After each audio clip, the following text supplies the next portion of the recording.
They called her the people's princess, a woman whose grace charmed the world, but whose heart often trembled in silence. Behind the palace gates and polished smiles, Diana wasn't just a royal icon, she was a mother terrified for her children's future, and in one private letter, buried for over 25 years, Diana confessed everything, smudged with tears and written in a shaky hand. The note revealed a haunting warning for her son, Prince William, a message so raw, so dangerous to the crown's pristine image. It was quietly buried, until now. So why did Diana write it? What did she fear for her son, and why did the royal establishment work so hard to keep it hidden? Tonight, we're opening a chapter that was never meant to be read. In a dim corner of a London auction house, something slipped into the world unnoticed. July 2004, no royal fanfare, no front-page headlines. Just a handwritten note listed in a simple catalog. Lot number 321, but this wasn't just any note. These were Princess Diana's personal letters, raw, unfiltered, and untouched by palace hands, not ghostwritten memos or formal thank you cards. These were her words, inked by her own hand, the recipient. A woman named Violet Collison, not royalty, not a dignitary. She was the Spencer family's housekeeper. Someone who had known Diana long before the cameras and the crown. Violet had witnessed the girl before the gowns, the giggles before the guarded smiles. She'd seen Diana barefoot in the hallway as a child.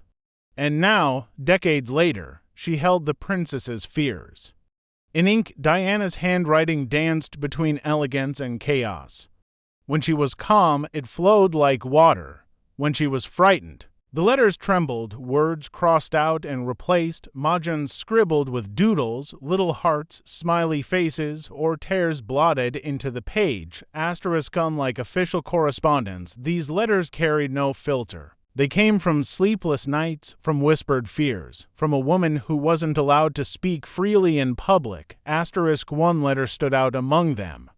One that wasn't about charities or royal functions, but about Prince William. Diana wrote of watching him sleep, of the way his smile reminded her of her father, of her hopes, and her dread. She was no longer writing as a princess. She was writing as a mother in a palace she didn't trust, a woman trying to preserve her son's soul. Before it was too late. At first, the world barely noticed. Royal experts made quiet mentions in print, then royal fans began whispering. Online, and slowly, like a tide swelling beneath the surface, the attention grew. These letters weren't just relics. They were fragments of a lost Diana, not the global superstar, but the human being. She wrote of things that biographers often skipped, whether William had eaten dinner, whether he slept well, whether she felt like a stranger in her own home. These were not the worries of a princess. These were the worries of a mother under pressure. By the day of the auction, the room buzzed with silent anticipation, collectors, cameras, royal watchers holding their paddles, their breaths.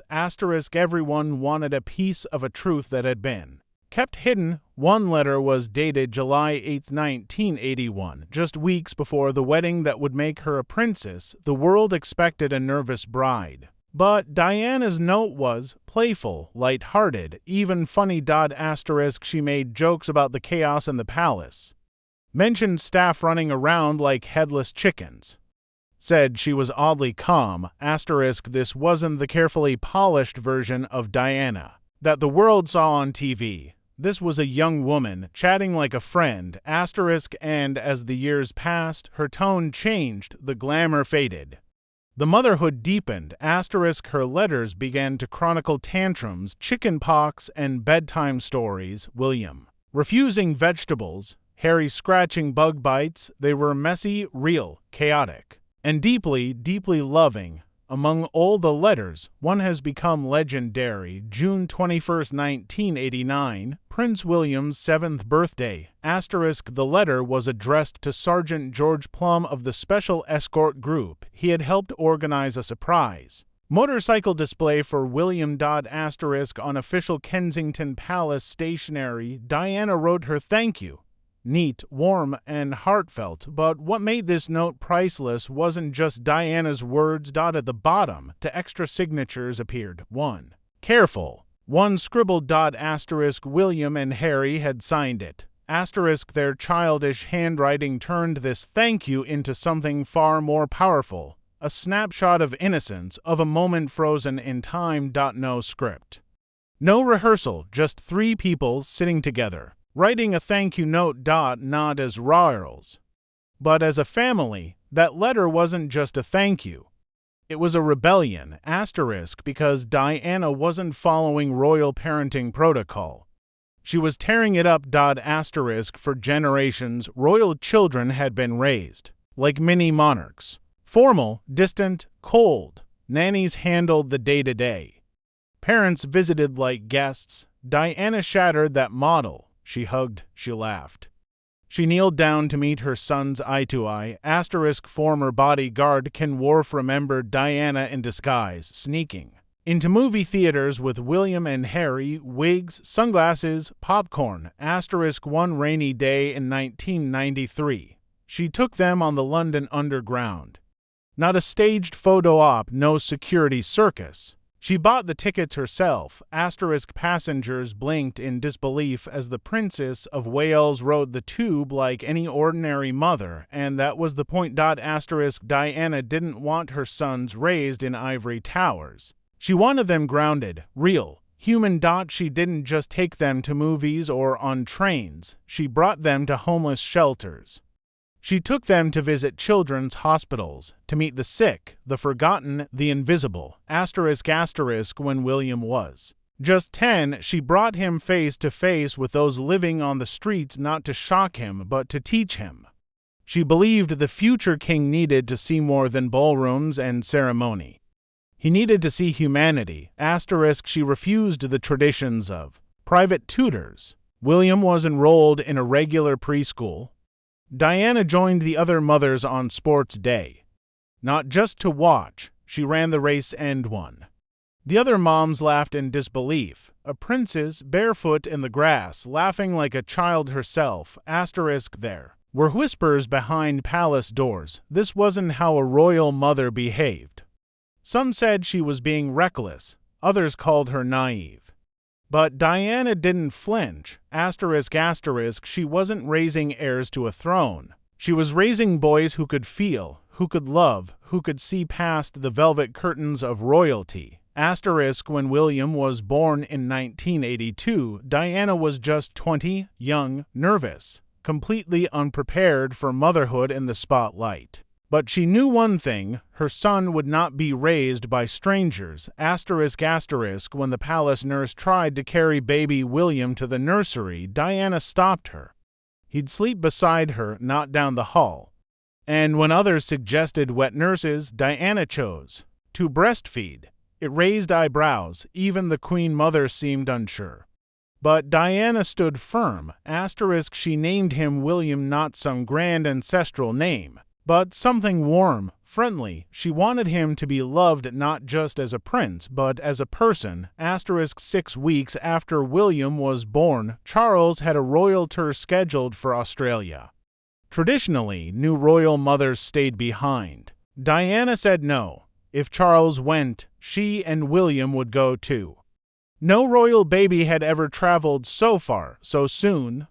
But Diana wouldn't be left behind. As William grew, she bathed him, changed his diapers, and read him stories at night. She didn't hand him off to staff. She held him, even on the hardest days.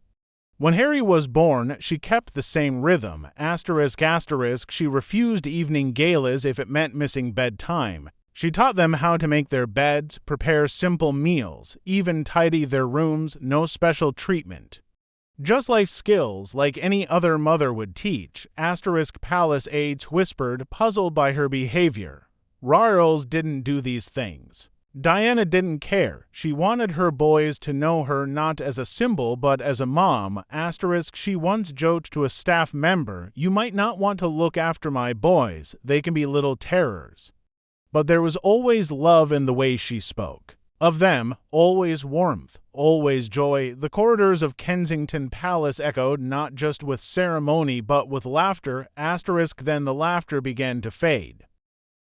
By the early 1990s, Diana's fairy tale had begun to unravel. The world watched as her marriage collapsed under the weight of secrets and betrayal. But while headlines screamed scandal, Diana's focus never wavered. She poured herself even deeper into motherhood. The palace issued a formal statement. The Prince and Princess of Wales were separating. For most people, divorce is a private sorrow. For Diana, it was global spectacle. But behind the flashbulbs and gossip columns, she built a sanctuary for her boys. In apartment 8 at Kensington Palace, Diana created a real home. It wasn't formal or cold. It was filled with toys, snacks, games, and even a popcorn machine for late-night movie nights. She decorated their bedrooms herself. She read with them, played with them, cooked with them. When choosing William's school, she didn't look for prestige. She looked for kindness. She visited Ludgrove herself, met with teachers, and asked them not to treat him like a prince, but like a child. Then came June 1994. Prince Charles appeared on national television and admitted to infidelity.